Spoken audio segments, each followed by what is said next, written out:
Alright, so I just wanted to share with you today an interesting pre-op session that I'm done.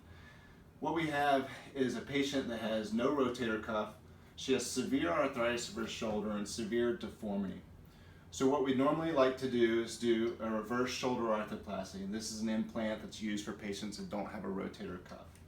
However, in this patient, she has severe bone loss, particularly of the cup, and you can see how the cup of the shoulder is eroded back all the way to the base of the coracoid. You can see there's normally bone there. So with this amount of bone loss, 5 years ago, we wouldn't have been able to do anything. But this is actually a 3D model of this patient's shoulder.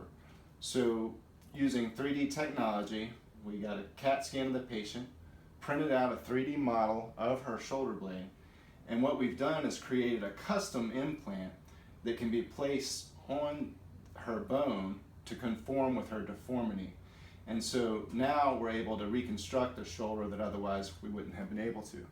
So now this is the actual cutting guide that I'm going to use in surgery tomorrow to replace her shoulder. Then the implant that I'm going to put in is actually going to be metal.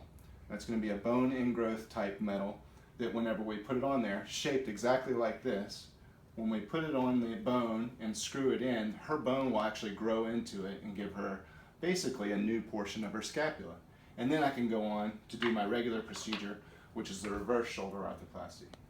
Now, I work in a lot of different hospitals in Mobile, but I am grateful to be able to work with Spring Hill Hospital on this one because I really feel like they are far and away ahead of everybody else as far as robotic surgery and custom implants such as this.